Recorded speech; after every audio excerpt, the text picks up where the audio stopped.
Hello everyone and welcome to AAA Ace Accounts with Anikant. Hi दोस्तों, welcome back to triple A. मैं हूं अनिकांत और हम पढ़ रहे हैं admission of a partner in a partnership firm. और प्रीवियस कुछ वीडियोस में हमने काफ़ी अच्छे एडमिशन के क्वेश्चन सॉल्व कर रखे हैं, तो अगर आपने वो पुराने वीडियोस नहीं देखे हैं तो सारे वीडियोस देखकर फिर इस वीडियो पर आइएगा। आज के पर्टिकुलर वीडियो सेशन में हम कैपिटल एडजस्टमेंट को लेने वाले हैं, जो हमने प्रीवियस वीडियो सेशन में भी किया था, उसी का एक और क्वेश्चन सॉल्व करने वाले हैं। जब नया पार्टनर जो आ रहा है फर्म के अंदर, उनकी कैपिटल हमें क्वेश्चन में बता नहीं रखी होगी, that the amount of capital that the new partner is suppose to bring would be proportionate capital. वो एडमिशन के टाइम पे पुराने पार्टनर्स की जो कैपिटल होगी उनका प्रपोर्शनेट फंड लेकर आएंगे, मतलब वो उतना फंड लेके आएंगे जितना कैपिटल, टोटल कैपिटल में उनका प्रॉफिट शेयरिंग रेशियो के हिसाब से वारंटेड है या रिक्वायर्ड है। तो कैपिटल फाइंड आउट करने के लिए हमने समझा था कि पहले हमें क्वेश्चन को नॉर्मली सॉल्व करना है, एक बार पार्टनर्स कैपिटल अकाउंट को बैलेंस कर लेना है, नए पार्टनर के शेयर से पुराने पार्टनर्स का रिमेनिंग शेयर निकालना है, उनकी एडजस्टेड कैपिटल से after all the adjustments that are required at the time of admission, वो एडजस्टमेंट करने के बाद उनकी एडजस्टेड कैपिटल से उनके शेयर को यूज करते हुए टोटल प्रोपोर्शनेट कैपिटल निकालनी है फर्म की, और नए पार्टनर का शेयर लगा के उनकी कैपिटल लगा देनी है, फिर बैलेंस शीट प्रिपेयर कर लेनी है। ये एग्जाम में आया हुआ क्वेश्चन है दोस्तों, 8 मार्क्स का एग्जाम में क्वेश्चन आता है और हम इस क्वेश्चन को सॉल्व कर रहे हैं। इसमें प्रोपोर्शनेट कैपिटल का एडजस्टमेंट है, तो चलिए क्वेश्चन को सॉल्व करते हैं। On 31st March 2019, the balance sheet of Madan and Rohan, who share profits and losses in the ratio 3:2, was as follows. Balance sheet दे रखी है। The balance sheet of Madan, ये मोहन है, इसको इग्नोर करो, ये रोहन है, क्योंकि एम एम सेम हो जाता है इसलिए मैंने चेंज कर दिया था। बैलेंस शीट में चेंज करना रह गया है तो बैलेंस शीट में भी चेंज कर लेते हैं। हम मोहन को अब से रोहन के नाम से जानेंगे।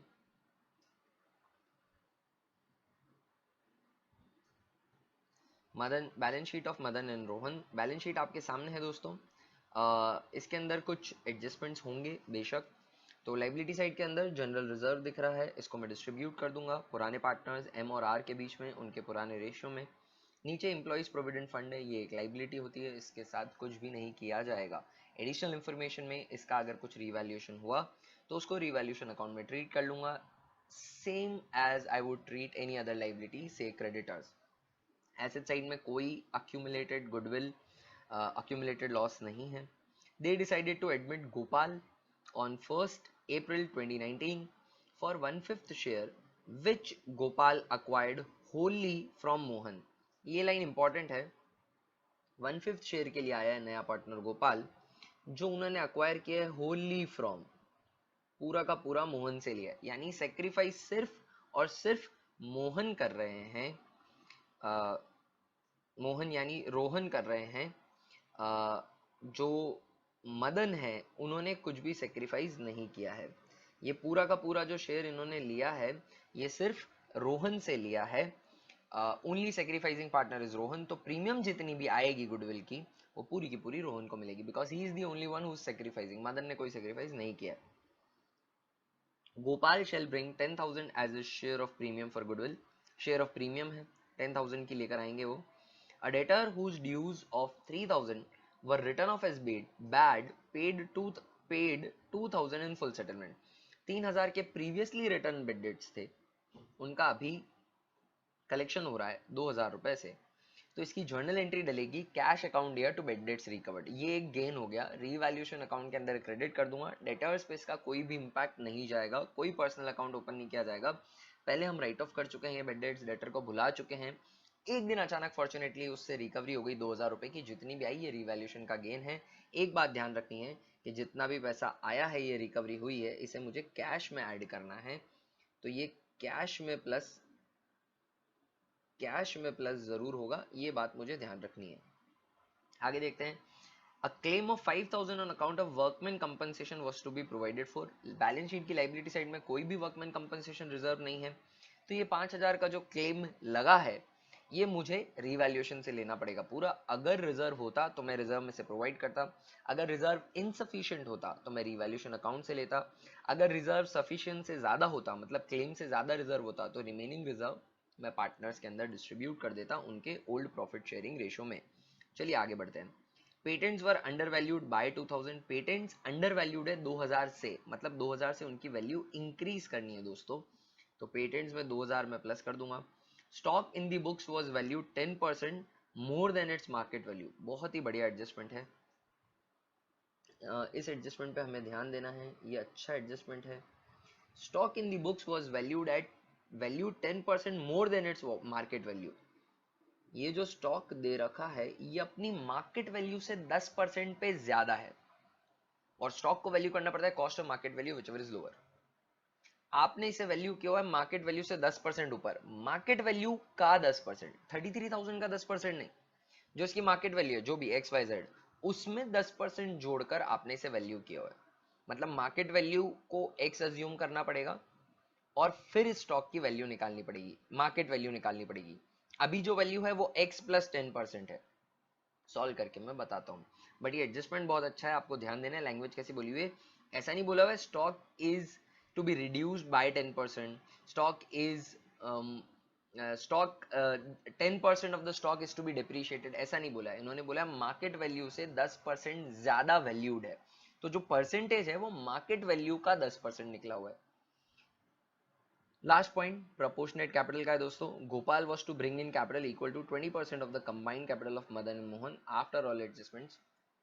कैपिटल एडजस्टमेंट का इफेक्ट हम तब दे पाएंगे जब हमारा पार्टनर्स कैपिटल एक बार बैलेंस होगा, इसकी बात तभी करूंगा। अभी फिलहाल मैं क्वेश्चन सॉल्व करता हूँ। सबसे पहले जो मुझे एक वर्किंग नोट प्रिपेयर करने की जरूरत लग रही है वो स्टॉक का वैल्यूएशन है, ठीक है, तो इसको मैं सॉल्व कर लेता हूँ। वर्किंग नोट प्रिपेयर कर लेता हूँ। वैल्यू ऑफ स्टॉक जो दे रखी है वो दे रखी है बैलेंस शीट के अंदर 33,000 की। बैलेंस शीट के अंदर जो स्टॉक दे रखा है वो 33,000 का दे रखा है। क्वेश्चन में कहा हुआ है कि उसे मार्केट वैल्यू में प्लस 10% करो तो 33,000 आता है। There are two ways to solve it. One is your old friend x assume कर लीजिए, नहीं तो आप 100 अज्यूम करके भी कर सकते हैं। देखिए परसेंटेज दे रखा है मार्केट वैल्यू पर, मार्केट वैल्यू का 10% बोला हुआ है और मार्केट वैल्यू नोन नहीं है। जिसका परसेंटेज दिया हो, अगर परसेंटेज दिया है मार्केट वैल्यू पे और अगर आपको मार्केट वैल्यू नोन नहीं हो तो आप उसे 100 मानेंगे। जिसका भी परसेंटेज दिया हो अगर वो नहीं पता हो तो उसे आप 100 अज्यूम कर लीजिए। तो मैं कह रहा हूं यहां पे लेट मार्केट वैल्यू बी 100। अगर मार्केट वैल्यू 100 है तो उसका 10%, इंक्रीज कितना कर दिया आपने, उसका 10%, यानी मार्केट वैल्यू का 10%। अगर मार्केट वैल्यू 100 है तो आपने 110 पे वैल्यू कर दिया है। तो जो बुक वैल्यू है बैलेंस शीट में जिस पे रिकॉर्डेड है वो 110 हो जाएगी। और हमें क्वेश्चन में कितनी बुक वैल्यू दे रखी है, हमें क्वेश्चन में दे रखी है 33,000 की बुक वैल्यू, मतलब 110 is equivalent to 33,000। Therefore market value which is equivalent to 100 would be equal to 33,000 divided by 110 into 100। 33,000 divided by 110 into 100, तो वो आता है दोस्तों 30,000, दैट इज 30,000। अब आप देखिए 30,000 का 10% कितना होता है 3,000। 30 में 3,000 जोड़कर आपने 33 पे वैल्यू कर लिया था, यानी 3,000 से रिड्यूस करना पड़ेगा। मार्केट वैल्यू में 10% जोड़कर वैल्यू कर दिया था, ओवर वैल्यूड था, बट जो परसेंटेज था वो 33 का 10% नहीं था। 33 का 10% तो 3,300 होता है। यहाँ पे लैंग्वेज क्या मेंशन्ड है, यहाँ पे लैंग्वेज मेंशन्ड है that stock in the books was value 10% more than its market value. Market value से 10% ज्यादा वैल्यू कर लिया। इसकी ऑल्टरनेटिव अप्रोच अगर आप सॉल्व करने की चाहें एक्स अज्यूम करके तो मैं वो भी कर देता हूं। Let market value be rupees x. Over value जो किया है वो किया है एक्स का 10%, एक्स का 10%, ठीक है। वी नो दैट एक्स में 10% आपने जोड़ दिया, एक्स का 10%, can I write this as x by 10। Zero से जीरो कैंसिल कर दिया, which is equal to 33,000। Book value जो है वो 10% ज़्यादा है मार्केट वैल्यू से।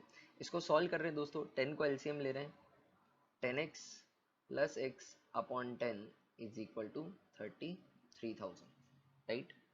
11x is equal to 33,000 into 10 which is equal to 3,30,000, ठीक है।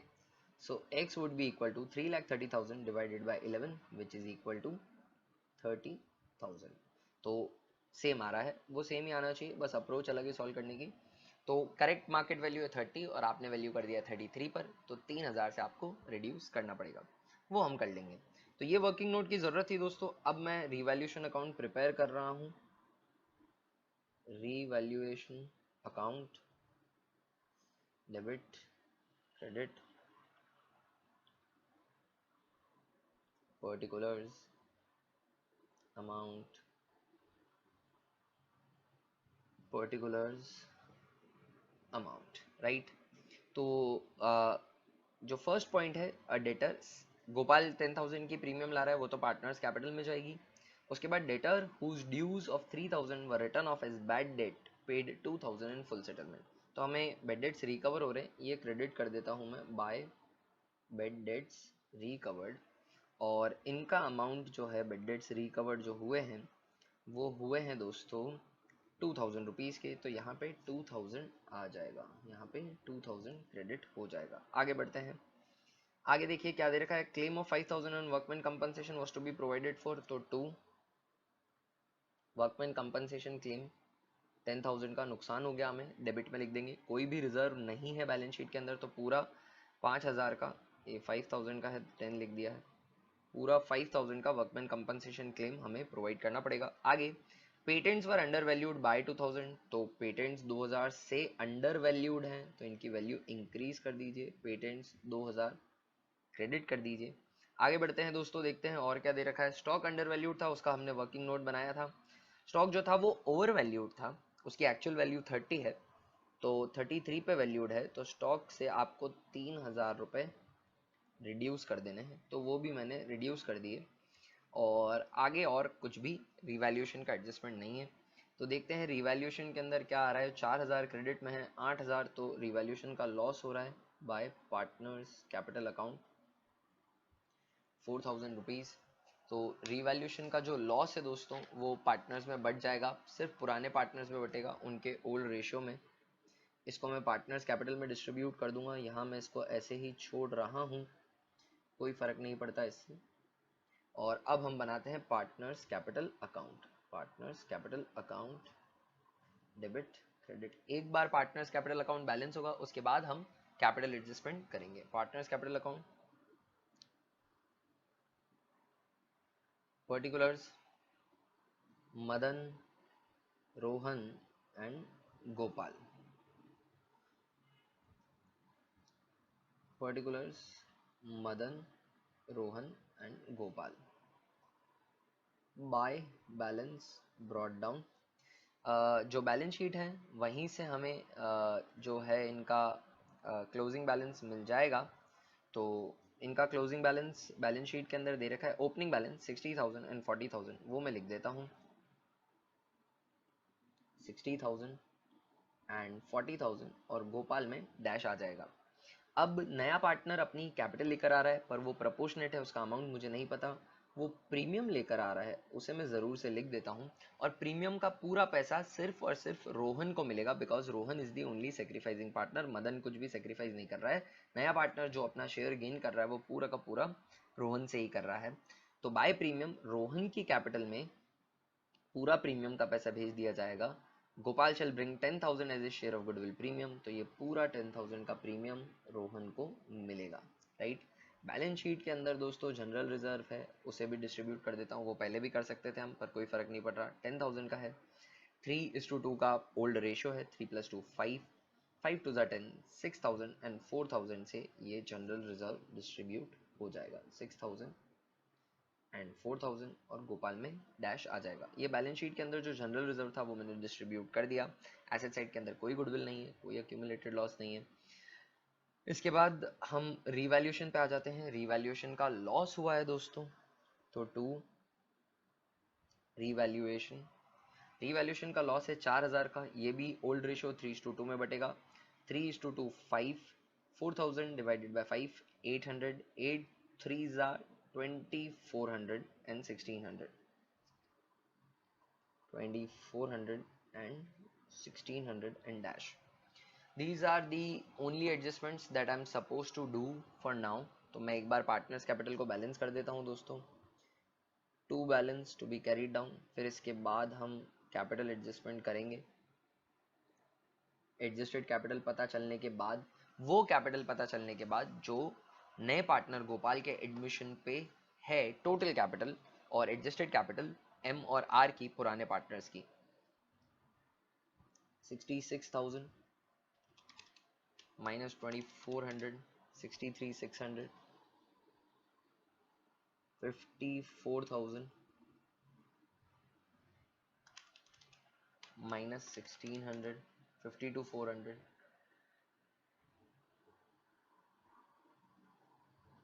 गोपाल में डैश आ जाएगा।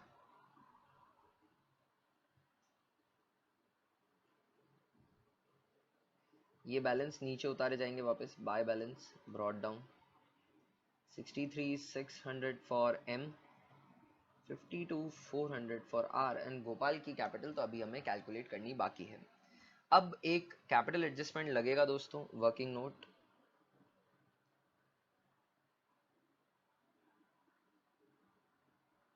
Computation of capital of the new partner, the incoming partner, that is Gopal. ठीक है, ये प्रोपोर्शनेट कैपिटल लाएगा। तो दोस्तों कंबाइंड कैपिटल आ रही है एम और आर की 1,16,000 की, ये इनकी कंबाइंड कैपिटल है। कैपिटल एडजस्टमेंट के बारे में क्वेश्चन में क्या कहा है चलिए देखते हैं। देखिए कैपिटल एडजस्टमेंट के बारे में क्वेश्चन ने कहा है कि Gopal will was to bring in capital equal to 20% of the combined capital of Madan and Mohan after all adjustment। ऐसा नहीं बोला है कि 20% of the total capital, total capital of the firm नहीं बोला है, ऐसा नहीं बोला है। इन्होंने सिर्फ इतना बोला है कि कंबाइंड कैपिटल, एम और आर की जो भी कंबाइंड कैपिटल होगी एडजस्टमेंट के बाद उसका 20% लाएगा। तो एम और आर की कंबाइंड कैपिटल तो पता है हमें, एम और आर की कंबाइंड कैपिटल कितनी है 1,16,000 की। तो ये 4/5 शेयर वगैरह की हमें जरूरत नहीं थी, ये तब जरूरत होती जब कहा होता 20% ऑफ द टोटल कैपिटल। इन्होंने बोला है सिर्फ कितना 20% ऑफ द कंबाइंड कैपिटल। तो adjusted capital of M N R is equal to कितनी है 1,16,000, और नया पार्टनर जो है हमारा G, G's share would be equal to 1,16,000 का कंबाइंड कैपिटल का, एडजस्टेड कंबाइंड कैपिटल का 20%। दैट्स इट, सीधा आप ये कर सकते हैं।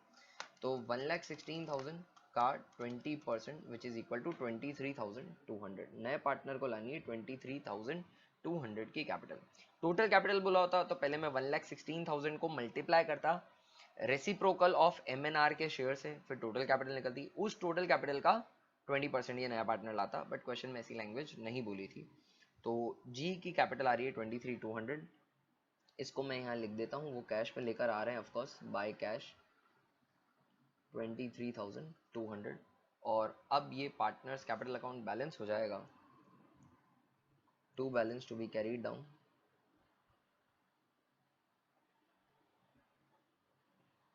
63,600, 52,400 एंड 23,200 है ना, ये अमाउंट। और ऑफ कोर्स ये इधर भी आ जाएंगे, and it is a formality now, सिर्फ लिखना है इनको।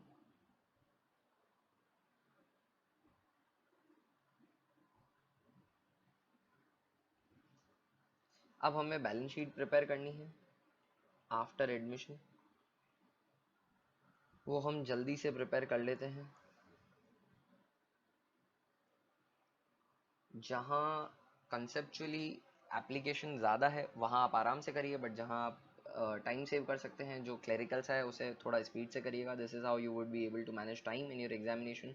बैंक बैलेंस दोस्तों सबसे पहले स्टार्ट होगा बैंक से। बैंक आपको याद दिला दूं, बैलेंस शीट के अंदर 10,000 का दे रखा है, नया पार्टनर 23,200 की कैपिटल लाएगा, और ये प्रीमियम लेके आ रहे थे 10,000 की, प्रीमियम 10,000 की आ रही है, यस जी बिल्कुल 10,000 की प्रीमियम आ रही है, तो प्लस हो जाएगा इसमें 10,000, और एक हमने मार्क लगाया था क्वेश्चन के अंदर, वो याद दिला दूं, बेड डेट्स रिकवर्ड हो रहे हैं 2000 रुपए के, तो बेड डेट्स रिकवर्ड 2000 के, वो भी कैश में आएंगे, उसकी जर्नल एंट्री डलेगी कैश अकाउंट दिया टू बेड डेट्स रिकवर्ड। 10 + 20 20 + 2 22 22,000 + 23 200, तो नई बैलेंस शीट के अंदर कैश जो बैंक बैलेंस है वो आ जाएगा 45,200 रुपीज़ का। ये नई बैलेंस शीट के अंदर बैंक बैलेंस आ गया। चलिए अब देखते हैं और क्या ओपनिंग बैलेंस शीट के अंदर दे रखा है। इसके बाद डेटर्स दे रखे हैं, तो डेटर्स लिख देता हूं मैं यहाँ पर इनर कॉलम में। डेटर्स से रिलेटेड कोई बेड डेट्स तो नहीं हुए थे, बेड डेट्स रिकवर्ड हुए थे, पर उससे डेटर्स का बैलेंस नहीं चेंज होता है, तो बैलेंस डेटर्स जो है वो अनचेंज आ जाएंगे 65,000 इनर कॉलम में, और इसमें से सब्ट्रैक्ट हो जाएगा provision for bad and doubtful debt 5,000 का, और आउटर कॉलम में हमारे 60,000 के डेटर्स बचेंगे। आई होप ये आपको समझ में आया होगा दोस्तों। इसके बाद आते हैं हम पेट स्टॉक पे। स्टॉक 30 पे आएगा क्योंकि वो 3000 से ओवर वैल्यूड है। हमने वर्किंग नोट बनाया था, काफ़ी अच्छा सा कॉन्सेप्ट था वहाँ पर। और इसके बाद आते हैं दोस्तों पेटेंट्स, और पेटेंट्स की जो वैल्यू है वो है 57 की। क्वेश्चन ने कहा है कि पेटेंट्स अंडर वैल्यूड है 2000 से, तो 57 + 2 59,000 पर पेटेंट्स आ जाएंगे। तो ठीक है, 59,000 पे पेटेंट्स को मैं लिख देता हूँ। कोई भी नया अनरिकॉर्डेड एसेट रिवैल्यूएशन अकाउंट में नहीं है। चलिए बैलेंस शीट की लाइबिलिटी साइड में चलते हैं। लाइबिलिटी साइड में दिए हुए सबसे पहले क्रेडिटर्स। क्रेडिटर्स में कोई भी एडजस्टमेंट नहीं था, तो वो अपने पुराने फिगर 28,000 पर ही आ जाएंगे। इसके बाद दे रखे हैं दोस्तों एम्प्लॉय प्रोविडेंट फंड दे रखा है बैलेंस शीट के अंदर। एम्प्लॉय प्रोविडेंट फंड है जनरल रिजर्व, मैं डिस्ट्रीब्यूट कर चुका हूँ। एम्प्लॉय प्रोविडेंट फंड है 22,000 का, इसमें कोई भी चेंज नहीं है, तो एम्प्लॉय प्रोविडेंट फंड 22,000 पे ही आ जाएगा। उसके बाद आता है कैपिटल बैलेंसेस। कैपिटल बैलेंसेस से पहले एक वर्कमैन कंपनसेशन क्लेम है, ये यहाँ पर इस पे हमें मार्क लगाना चाहिए था ताकि हमें याद रहे, आप भूले ना। तो रिवैल्यूएशन के अंदर वर्कमैन कंपनसेशन क्लेम में कोई भी रिजर्व नहीं था, तो ये पूरा वर्कमैन कंपनसेशन क्लेम 5,000 रुपीज़ का बैलेंस शीट की लाइबिलिटी साइड में आ जाएगा। और इसके बाद कैपिटल बैलेंस हमें लिखने हैं, और कैपिटल के अंदर मदन, रोहन एंड गोपाल तीनों की कैपिटल आएगी। गोपाल की कैपिटल हमने कैपिटल एडजस्टमेंट से निकाली है 23,200, जो थी 20% of the combined capital, not the total capital, combined capital of the old partner MNR। M की कैपिटल है 63,600 की। ध्यान दीजिएगा क्वेश्चन के अंदर इस बात का कि टोटल कैपिटल का प्रोपोर्शनेट ला रहे हैं या एडजस्टेड कैपिटल का प्रोपोर्शनेट ला रहे हैं। टोटल कैपिटल का प्रोपोर्शनेट ला रहे हैं तो पहले एडजस्टेड कैपिटल निकालनी है, फिर उनके रिस्पेक्टिव शेयर के रेसिप्रोकल से मल्टीप्लाई करके टोटल कैपिटल निकालनी है, फिर नए पार्टनर का जितना भी परसेंटेज वो ला रहा है उससे मल्टीप्लाई करके उनका कैपिटल का शेयर निकालना है। आर की कैपिटल जो है दोस्तों वो हो जाएगी 40,000 की। नहीं, नई कैपिटल जो है दोस्तों वो हो जाएगी 52,400 की। और अब हमें सिर्फ इसको बैलेंस करना है, टोटल लिखनी है, बैलेंस शीट की टैली लगानी है, और हमारा क्वेश्चन ये पूरा सॉल्व हो जाएगा। तो 63,600 + 52,400 + 23,200, टोटल कैपिटल आती है 1,39,200 की। और इसमें हम बचे हुए फिगर्स प्लस कर देते हैं 2000। Total of balance sheet is coming as 1,94,200। assets की total लगा लेता हूँ मैं 45,200 + 60,000 + 30,000 + 59,000।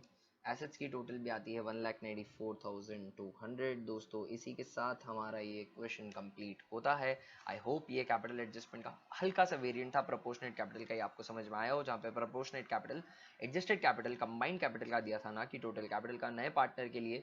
तो सबसे पहले कोई भी कैपिटल एडजस्टमेंट करना है आपको पार्टनर्स कैपिटल अकाउंट बैलेंस करना है, उसके बाद कैपिटल एडजस्टमेंट का वर्किंग नोट प्रिपेयर करना है, और फिर बैलेंस शीट प्रिपेयर करनी है। प्रोपोर्शनेट कैपिटल अगर नया पार्टनर ला रहा है दो तरीके से ला सकता है, proportionate capital based on total capital of the new firm, या combined capital, combined adjusted capital of the old partner. यहाँ पे कंबाइंड एडजस्टेड कैपिटल था, प्रीवियस क्वेश्चन में टोटल कैपिटल था। दोनों की प्रैक्टिस हमारी हो गई। एक और तरीका बचा है टोटल कैपिटल नए पार्टनर की कैपिटल कंप्यूट करने का, जहाँ पे टोटल कैपिटल बता रखी होगी, हमें फिक्स दे रखी होगी। और एक और सिचुएशन ऐसी हो सकती है जब सभी पार्टनर्स की कैपिटल प्रॉफिट शेयरिंग रेशियो में भी एडजस्ट करनी हो। दोनों तरह के क्वेश्चन आगे आने वाले वीडियो में आएंगे। पर आपको कैसे पता चलेगा कि वो वीडियोस अपलोड हुए हैं? आपको बेल आइकन दबा के रखना है ताकि जब भी कोई नया वीडियो अपलोड हो आपको नोटिफिकेशन मिले, चैनल की सारी एक्टिविटी की नोटिफिकेशन मिले। सब्सक्राइब वाला बटन दबा दो अगर अभी तक नहीं दबाया है तो। कुछ नहीं लगेगा, एक क्लिक लगेगा, मेरे चैनल को इससे काफ़ी हेल्प हो जाएगी।